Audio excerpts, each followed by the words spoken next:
देखिए, धर्म के मामले में सवाल ये है कि हम धर्म को किस रूप में लेते हैं।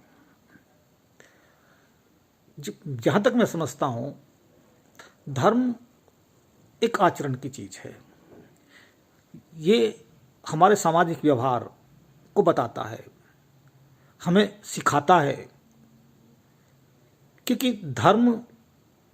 एक तरह की नैतिकता है। जो हम नैतिकता का पालन करते हैं,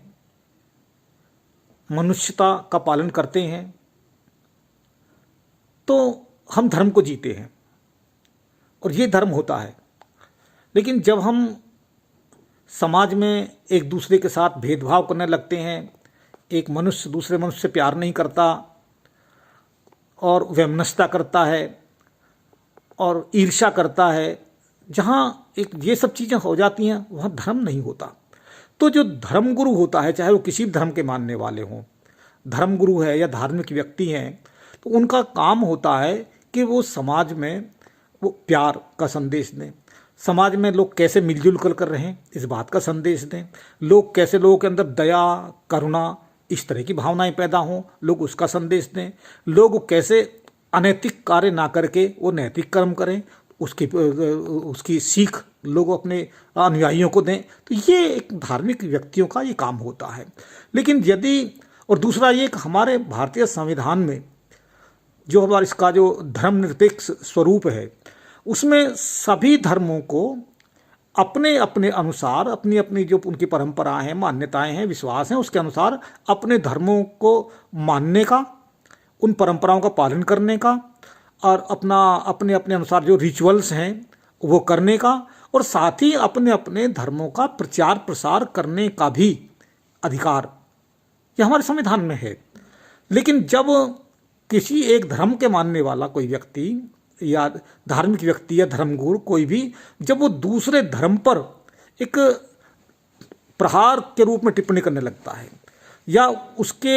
उस तरह की आलोचना करने लग जाता है, उस तरह के जहाँ उत्तेजक बातें करने लग जाता है, तो वहाँ वो धर्म नहीं होता, वो संप्रदाय बन जाता है। तो धर्म और संप्रदाय में यही अंतर है। तो हमारे यहाँ धर्म सीमित होता जा रहा है और धर्म की जगह संप्रदाय होता जा रहा है। मुझे आचार्य रजनीश की एक टिप्पणी याद आ रही है। उन्होंने किताब में कहीं लिखा था कि जो आज के धर्म है, आधुनिक धर्म है, ये प्राचीन समय की राजनीति है।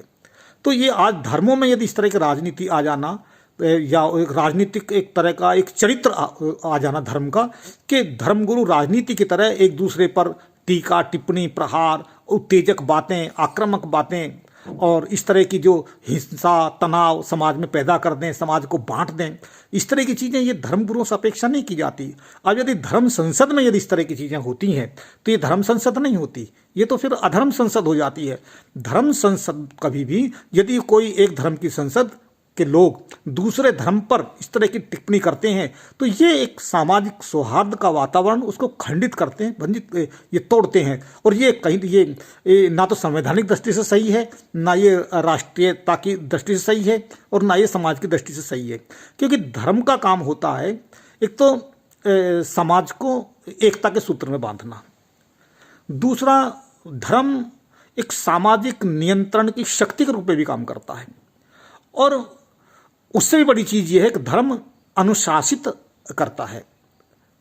तो यदि हमारे धर्मगुरु उस तरह की प्रेरणा नहीं देते, उस तरह, तो धर्म संसदों का तो ये होता है कि धर्म में क्या क्या कमी आ रही है, हमारे अपना मूल्यांकन करने का अवसर होता है कि हम समाज को प्रेरित क्यों नहीं कर पा रहे, समाज में इस व्यभिचार क्यों है, समाज में अनैतिकताएं क्यों है, समाज में ये भ्रष्टाचार क्यों है, समाज में लोग चोरी क्यों है, समाज में हिंसा क्यों है,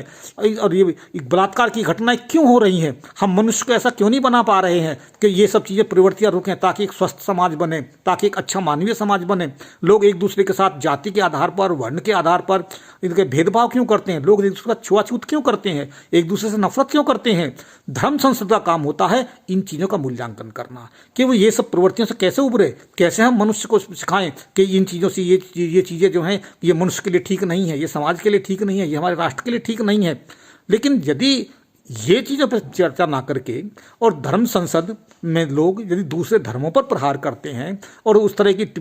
बिल्कुल एक तरह का एक दूसरे धर्मों पे एक उन पर एक नकारात्मक टिप्पणी करते हैं कि जो सामाजिक और उसका माहौल ख़राब कर सकते हैं, तो मैं समझता हूँ ये धर्म संसद का काम ये नहीं है।